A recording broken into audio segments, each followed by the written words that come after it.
전반적인 것들을 이야기를 했고, 지금부터 이제, 몇 가지 재밌는 증례들을 가지고 이야기를 좀 해보도록 하겠습니다. 첫 번째 환자분 케이스는 어떤 케이스인가요? 네, 이분은 53세 남자 환자분이셨고, 이제 허리 통증이랑 뭐 다리 통증은 당연히 있었고, 다리 이제 힘이 떨어진다고 해서 오셨는데, 이제 영상을 찍어보니까 이제 흉추 7, 8번에 디스크가 MRI에서 발견이 됐습니다. 근데 이런 경우에 또 저희가 절대 간과해서는 안 되는 게, CT를 찍어보면 지금은 석회화가 아주 심하거나 하진 않지만, 이렇게 밀도가 많이 올라갈수록 흰색으로 보이는 이런 병변이 있는데, 이게 이제 석회화가 이제 진행이 되고 있는 상태라고 볼 수 있습니다. 그래서 이렇게 지금 석회화가 되면 주변의 신경과 주변 조직들이 유착도 굉장히 심하게 돼서 이거를 이제 척추 내시경으로 수술을 진행을 했습니다. 그래서 밑에 있는 사진들이 수술 후 사진인데, 여기 보시면 여기 원래는 여기 디스크가 꽉 신경을 눌리고 있던 것들이 아주 완벽하게 사라진 걸 알 수 있고, CT에서도 여기 이제 깔끔하게, 사실 뼈도 많이 안 갈아내고 여기를 다 완벽하게 제거할 수 있었던 그런 케이스였습니다. 흉추부는 이 환자도 마찬가지지만 석회화가 디스크가 되는 경우가 많잖아요. 맞습니다. 그게 어떤 의미로 설명을 할 수 있을까요?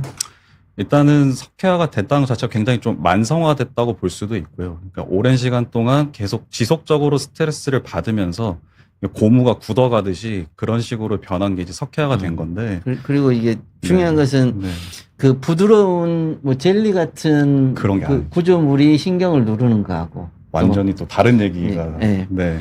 흉추신경은 거의 두부 정도로 생각하시면 돼요. 근데 그게 그냥 말랑말랑한 구조물이 젤리 같은 게 누르는 거하고 뼈가 누르는 거하고는 어떤 차이가 있을까요? 신경이 손상 나가는데. 일단 어떻게 설명이 드려야 될지 모르겠는데, 일단 신경 자체의 압박이 굉장히 좀 심해집니다. 그래서 증상도 굉장히 좀 다양하게 나타날 수가 있고, 네. 실은 이 환자분도 네. 실은 영상학적으로 보면 MRI가 아주 심하다고 보기가 맞습니다. 어렵기 때문에 네. 허리 같은 경우 저 정도면 수술 안 하잖아요. 일단 지켜보죠. 그렇죠. 근데 흉추에서는 이 환자분이 골프 치고 나서 갑자기 마비가 돼서 잘 걷기가 좀 힘들어져서 오신 거잖아요. 네. 그러면은 이런 경우 그냥 놔두게 되면 어떻게 되는 거예요? 그러면 이제 정말 종국에는 정말 하지마비 혹은 뭐 하지마비뿐만이 아니라 뭐 대소변 이런 것들까지도 다 고장이 날 수가 있어서 사실상 일상생활을 영위하기 어려울 정도까지 그렇게 진행될 수도 있다는 이야기인 거네요. 네, 그러면 맞습니다. 수술이 불가피하게 된다는 이야기인데, 네. 그러면 이제 만약에 이 환자분을 절개 수술 했을 때하고 내시경 수술했을 때 네. 거기에 대해서 어떻게 차이가 있을까요? 만약에 절개 수술로 이 환자를 수술했으면 사실 디스크를 완벽하게 제거하는 것부터가 일단 어려웠을 거라고 생각을 하고요. 뭐 그 이외에 합병증만 따져봤을 때도 절개 부위가 굉장히 커지기 때문에 뭐 출혈이나 특히나 감염, 그리고 아까 말씀드린 뭐 근육이나 인대에 대한 손상이 굉장히 크기 때문에 뭐 불안정성이 생길 수도 있고요. 그것 때문에 근육 위축, 또 근육 위축이 되게 되면 이게 또 만성 통증이 또 일어날 수 있기 때문에 네, 그런 것들이 생길 확률이 굉장히 좀 높습니다. 하지만 이제 척추 내시경으로 하게 되면 아까 말씀드린 대로 7mm에서 8mm 정도의 절개만으로 수술을 하기 때문에 그런 뭐 불안정성이나 근육 위축 이런 거에 대한 걱정은 거의 없다시피 되고, 그거에 더불어서 재발 가능성도 굉장히 낮출 수가 있는 그런 수술입니다. 만약에 이 환자가 내가 뭐 김동 원장님이나 내가 내 척추 내시경 수술 못하는 상태였다면 네. 이 환자가 왔을 때 저 같은 경우면 신경주사 치료나 아니면은 재활 치료나 먼저 해보고 보자고 하지 않았을까요? 일단 좀 지켜보자고 그렇게 얘기했을 것 같습니다. 그렇겠죠. 그러면은 이 환자는 나중에 후유증이 남았겠죠. 맞습니다. 마비가 진행이 되지 않더라도. 네, 맞습니다. 실제로 이 환자도 단순히 보행에 문제가 있었던 게 아니고 뭐 감각이 좀 둔해지고 그런 느낌들도 있었기 때문에 이제 그게 나중에 뭐 마미초이나 그런 게 될 수 있는 거잖아요. 맞습니다. 그래서 어찌됐든 이제 이 환자분에게는 척추 내시경 수술이 굉장히 좋은 장점이었던 것 같고 좋은 결과를 어찌됐든 얻었으니까. 네. 그리고 두 번째는 아까 케이스하고는 조금 다른 것 같은데 설명 좀 해주실까요? 일단 이 환자는 석회화가 굉장히 좀 많이 진행된 케이스였다고 볼 수 있고요. 사실 이제 여기 MRI에서 보시면 뭐 옆에서 본 사진에서는 아까 말씀드린 것처럼 그렇게 심하게 안 보일 수도 있기는 합니다. 그런데 이제 가로 단면으로 자른 사진을 봤을 때는 척수 압박이 굉장히 좀 심한 상태였고, CT에서도 보면은 아까랑은 다르게 그냥 거의 돌처럼 굳어 있는. 저게 다 디스크가 돌로 변한 건가요? 맞습니다. 뼈로? 지금 여기 화살표 끝 부분부터 여기 제가 가리키는 이 부분이 전부 다 그냥 디스크가 돌처럼 변한 그런 상태이기 그럼 때문에. 신경이 한 50% 이상이 눌려 있는 맞습니다. 거네요. 저희 표현으로 이제 진짜 신경이 많이 먹어 있죠 지금. 그래서 굉장히 수술이 예전 방법으로 해야 된다면 어려운 상태였을 거고, 또 특히나 뭐 디스크뿐만 아니라 여기 이제 황색인대가 붙어 있는 이 부분까지도 다 고라가 되어 있어서 굉장히 수술로 따지면 난이도가 굉장히 좀. 만약에 그럼 절개 수술을 했다 그러면 저걸 다 드러내야 되는 상황이 되니까 맞습니다. 뼈를 다 갈아내고 그래야 될 가능성도 있네요. 거의 지금 제가 이제 포인터로 가리키는 여기 이 부분을 그냥 다 날렸어야 될 겁니다. 이걸 다. 네. 그러면 그래도 디스크는 제거를 못 하는 거잖아요. 그렇죠. 그게 문제가 되는 겁니다. 절개 수술을. 그러면 앞으로 들어가서 거기를 다 걷어내면 되잖아요. 그러면은 이제 합병증 발생이 또 문제가 될 수도 있고. 뼈도 다 붙여야 되고. 네. 그러면 수술이 엄청 큰 수술이 돼버리네요. 이제 뭐 나사도 박아야 되는 것도 고려를 해야 되고 굉장히 정말 스트레스풀한 상황입니다. 와, 그러면 이 환자는 좀 난처한 상황이 된 거네요. 굉장히 난처한 그런 상황입니다. 예전으로 따졌을 때는 굉장히 난처한 상황이라고 볼 수 있습니다. 근데 내시경으로 저걸 제거를 한 거네요. 네, 디스크만 딱 선택적으로 이렇게 제거를 할 수가 있었고. 근데 석회화된 디스크를 어떻게 제거를 할 수 있는데요? 이미 뼈로 표현했는데. 네. 내시경으로 꺼낸다는 것은 그냥 포셉이나 그런 거밖에 없을 건데 어떻게 그걸 꺼내죠? 아까 말씀드린 이제 드릴의 발전도 있었고, 네, 여기를 이제 밑부분을, 그러니까 신경과 닿지 않게 요 밑부분을 공략을 해서 여기를 충분히 감압을 한 다음에 박리를 하는 그런 과정을 거쳤다고 볼 수 있습니다. 그러면 저게 석회화된 디스크를 꺼내는 기술이 척추 내시경에 생겼다는 얘기네요? 맞습니다. 다른 데도 알려주면 안 돼요. 빅이라고 할 수 있습니다.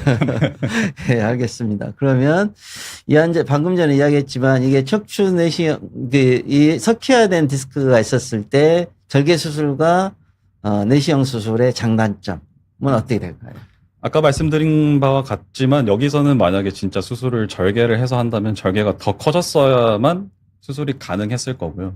그러면은 그거에 따른 불안정이나 감염이나 출혈이나 뭐 이런 합병증이 생길 확률이 현저히 올라가게 되는. 그럼에도 불구하고 D 감압밖에 못했을 가능성이 많다는 맞습니다. 얘기죠. 하다가 이제 포기를 하고 여기까지만 하자 하고 끝낼 가능성이 좀 더 높긴 하죠. 예전에 보면 이런 경우 이제 이 환자도 마비가 좀 진행이 돼서 오신 거니까 그러면 우리 흉부외과를 불러서 그렇죠.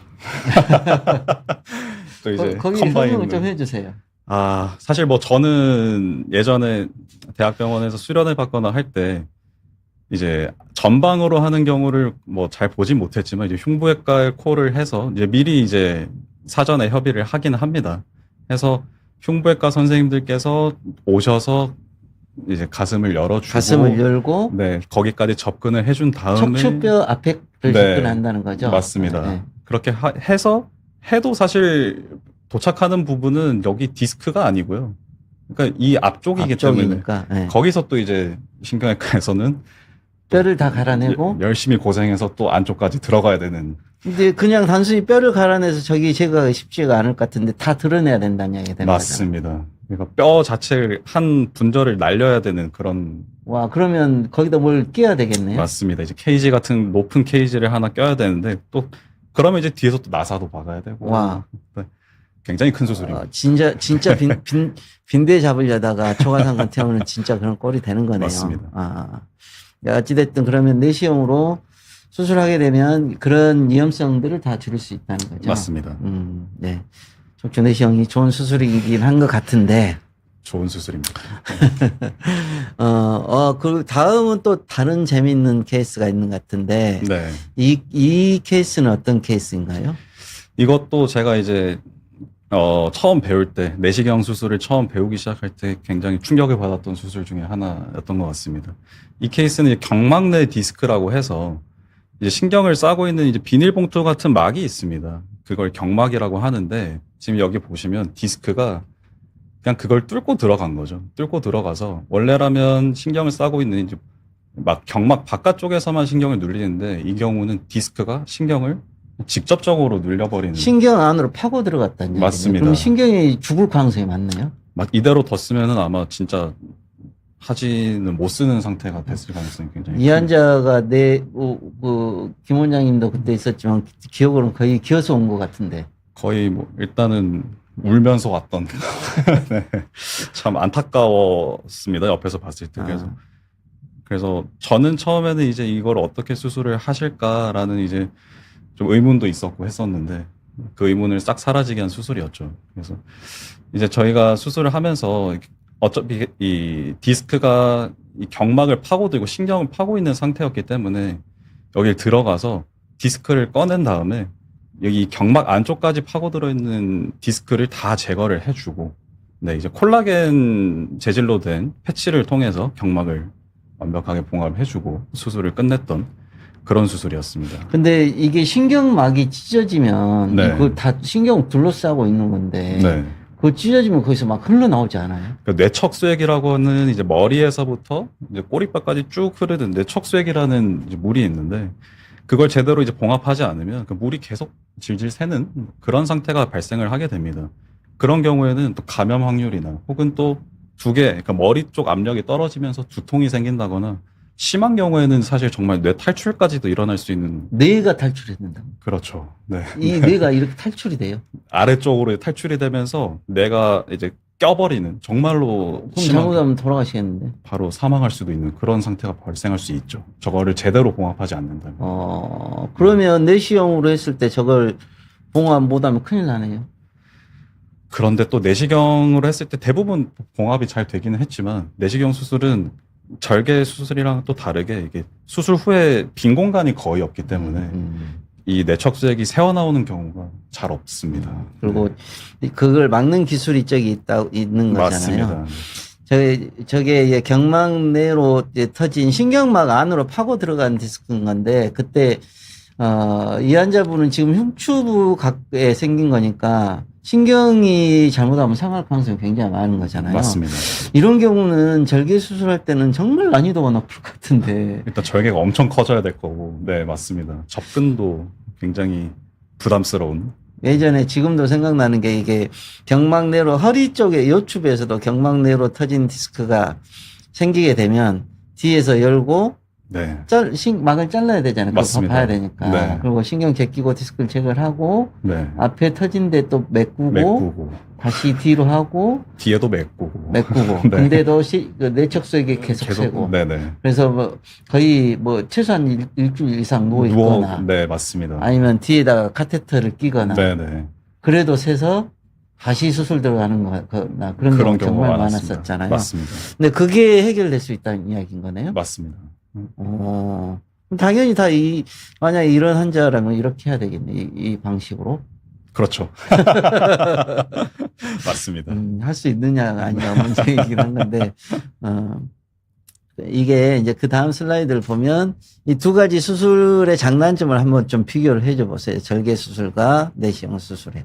네, 말씀하신 대로 이제 이거를 뒤로 들어가서 절개를 해서 수술을 하게 된다면 말씀하신 것처럼 뼈를 크게 열고 일단 뒤에 공간이 많이 확보돼야 되기 때문에 경막을 봉합할 때도 공간이 많이 필요하기 때문에 뼈를 어쩔 수 없이 많이 갈아야 되는 그런 상태이고 또 그 경막을 가르고 들어가서 디스크를 꺼내면 또 앞쪽에도 지금 터져 있는 상태이기 때문에 이거를 또 봉합하고 이런 과정들이 또 굉장히 또 힘든 작업이 될 수가 있습니다. 그 후에 이제 뭐 감염이나 출혈이나 또 유착이나 이런 것들이 생길 확률이 많게는 10%, 15%까지도 예상을 할 수가 있는 그런 수술법인데 이제 내시경으로 하게 되면 그런 확률들을 현저히 줄일 수 있는 그런 수술이 되겠습니다. 이 환자 같은 경우는 일단 진단 자체가 어려웠을 가능성이 많죠. 맞습니다. 그래서 네. 절개 수술했으면 저걸 놓치고 났을 가능성이 많지 않을까 싶은데. 그냥 눈에 보이는 디스크가 없으니까 이제 그러고 그렇게 이제 나왔을 수술을 가능성이 네. 많고 만약에 재수술 들어간다고 하면은 이런 경우는 흉곽 옆에서 다 열고 들어가서 디스크뼈를 다 제거를 하고 디스크를 네. 꺼내고 그 신경막을 다 연 다음에 디스크를 꺼내고 다 메꾸고 다시 그 인접뼈를 넣고 붙이고 거의 한 달 가까이 안전가를 해야 되는 그런 상황으로 가야 되지 않을까 싶은데. 그렇게 해야만 합병증이 안 생길 그래도 확률이 합병증이 생기죠. 맞습니다. 실은 경막내 디스크는 예전에는 그냥 합병증이 생긴다고 수술을 하고 수술을 들어갔었죠. 어쩔 수 없는 거다라고 설명을 어쩔 수 없는 네. 거다라고. 그래서 실제 마비가 수술 끝나고 나서도 마비가 있었던 경우가 대부분이었었고. 근데 이 환자도 마찬가지고 그 전에 허리 환자도 마찬가지. 이 환자는 완전히 정상이 됐었죠. 그래서 나중에 맞습니다. 다른 부위까지 수술을 한 번 더 했던 거, 목을 했던가 그랬던 것 같은데. 그랬던 것 같습니다. 네, 맞아요. 이게 정상적인 삶을 살아가게 된 거죠. 그래서 액티비티가 정상 액티비티를 하니까 다른 부위 병변이 생긴 것까지 다 치료하고 그랬던 경험이 있었던 것 같습니다. 어쨌든 이런 환자들에게는 척추 내시경이 굉장히 큰 강점이라고 볼 수 있겠네요. 맞습니다. 재밌는 케이스들이네요. 네. 다음 케이스도 재밌는 케이스인 것 같은데, 네. 다음 케이스는 왜 재밌는가요? 일단은 뭐 증상이 뭐 양쪽 다리가 안 움직이고 이렇게 해서 오신 환자분이고 한데 마비가 좀 진행이 돼서 네. 오신 거네요? 네, 맞습니다. 네, 근데 네. 일단 MRI에서 보시면 디스크가 여러 군데가 있었습니다. 사실 하지 같은 경우에는 여러 군데 생겼다고 하면 뭐 특징적인 뭐 증상들이 있기 때문에 골라서 수술하는 게 조금은 용이한 편이지만 흉추 같은 경우는 이렇게 되면은 사실 한 군데만 수술하기는 또 쉽지 않거든요. 한 군데만 해야 되지 않을까요? 그러면은 이제 딴 데 증상 남은 것들에 대해서 계속 이제 걱정을 하게 되는 거죠. 수술 끝나고 나서 맞습니다. 마비가 안 풀리면 저기 나머지를 했어야 되는데 왜 안 했을까? 후회를 하고 네. 그런 상태였는데 이제 내시경을 통해서 수술을 하게 되니까 이런 경우에는 또 절개를 최소한으로 해서 세 군데 다 수술을 할 수 있었던 케이스. 세 군데를 다 한 거네요. 그러면. 네, 맞습니다. 그러니까 디스크가 세 군데가 생겼는데 그것 때문에 마비가 돼서 왔는데 만약에 예전에 절개 수술이라고 하면 이거는 아까 뭐 5cm, 10cm 말씀드렸지만 세 군데라고 하면 그것보다 훨씬 더 큰 절개를 해야 되고 뼈도 세 군데를 다 잘라내야 되기 때문에 이거는 나사는 무조건 박아야 무조건입니다. 되네. 네, 무조건 나사는 박아야 됐을 것 같습니다. 그러면은 나중에 뭐 골프도 못 치고 운동하고 싶은 것도 못 할 것 같은데. 힘들죠. 정상적으로 이제 생활을 영위하기는 굉장히 힘든 상태가 됐을 거라고 생각합니다. 이분은 굉장히 이렇게 하신 거네요, 그러면? 맞습니다. 정말 사실 이분이 절개도 뭐 많아봤자 두 군데 들어갔을 건데 뭐 절개도 사실 나중에 티도 안 나는 정도이고. 그러겠죠. 네네. 근육 손상, 뭐 뼈 조직 손상도 손상도 없고 네. 불안정증도 없고 나사도 안 받고 네. 신경도 다 살아났고. 살아났죠. 어떻게 네. 살아났는가요? 완전 회복이. 설명을 좀 해주시죠. 네, 원래는 이제 뭐 요통이나 그러니까 허리 통증이나 다리 통증, 양쪽 다리가 다 안 움직이고 또 만졌을 때 남의 살 같이 이제 감각마비까지 있었는데 수술하고 나서 이제 완전히 이런 증상들이 사라진 그런 케이스였습니다. 6개월 후에. 여기 빨갛게 보이는 데가 디스크가 있었던 자리인데 그게 파란 데가 그 디스크가 사라진. 없어진 거네요. 네네, 네. 맞습니다. 이분도 굉장히 럭키하신 거네요. 맞습니다. 재밌는 케이스들이 많네, 흉추 디스크가. 네. 그래서 이건 비절개 수술과 방금 전에 말씀드렸으니까 네. 케이스가 두 개가 더 있어서 더 보고 넘어가도록 하겠습니다. 이 환자는 조금 더 저기 처음 수술 전 MRI 보면 신경인데 거기에 뭐가 하얗게 뭐가 껴있는 것 같은데 맞습니다. 이 환자는 어떤 상황인 건가요? 사실 이분은 다른 병원에서 감압을 하고 왔던 케이스로 제가. 그러니까 아까 말씀드렸던 흉추 네. 디스크가 있는데 그것 때문에 마비가 있는데 네.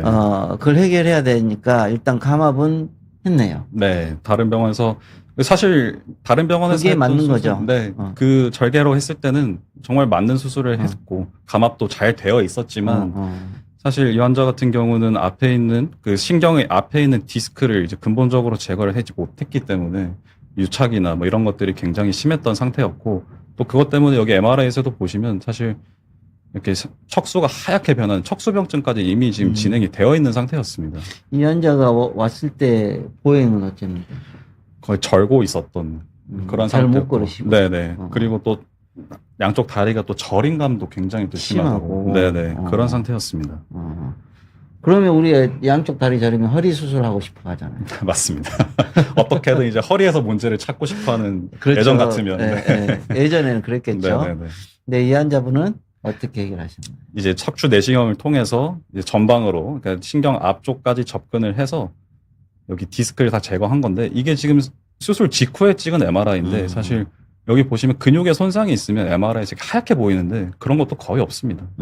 사실 수술 전에 MRI 보면은 여기에 이 MRI는 그 이전 병원에서 수술 후에 찍은 MRI인데 지금 근육 손상이 이미 좀 있는 상태라고 볼 수도 있는데 그런 것도 없이 전방으로 깔끔하게 들어가서 디스크를 잘 제거했고 증상 회복도 굉장히 좋아졌던 걸로.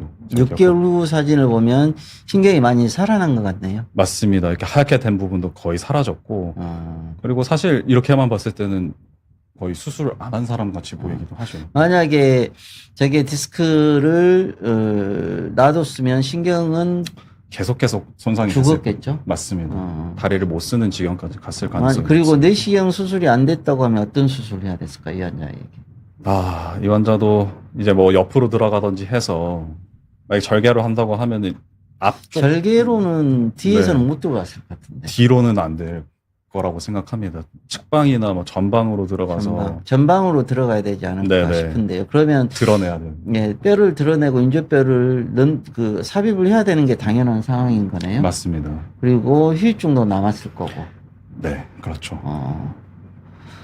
이 환자분도 잘 회복이 돼서 정말 다행이신 것 같습니다. 맞습니다. 네. 시간이 많지 않아서 이 환자 합병증 절개 수술과 비교한 것들이고 이제 마지막 케이스인 것 같은데 이 케이스만 네. 간단히 설명하고 마무리를 해야 되지 않을까 싶습니다. 이 재밌는 것 이야기들이 많은데 거의 마무리 시간이 돼서 이 케이스는 어떤 증상인지 한번 설명 좀 해드릴까요? 네, 이분도 이제 47세 여자 환자분이고 이분도 뭐 증상은 똑같이 양하지, 그러니까 다리가 좀 힘이 약해진다 이런 걸로 오셨고요. 이분은 이제 흉추 4, 5번, 4, 5번이라고 하면 생각보다 굉장히 위쪽. 흉추 4, 5번은 실은 서전들도 수술하기 싫어하는 제일 난이도가 높은 데 아닌가요? 맞습니다. 이거는 사실 만약에 예전에 제가 내시경을 알지 못했을 때라면 저는 이거는 뒀을 것 같습니다.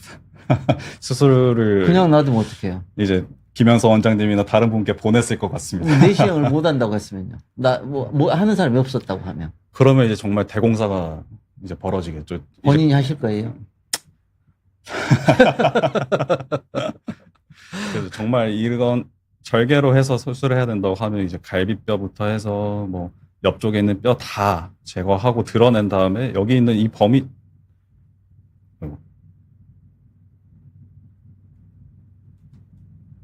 네. 이 환자가 아니구나. 네. 네. 이 환자인데, 네. 여기 다 드러내야 되는 그런 수술을 해야 돼. 근데 이걸 상흉추부라고 그러는데 상흉추부가 그 수술적 접근이 어려운 이유가 있나요? 상흉추부는 일단은 견갑부도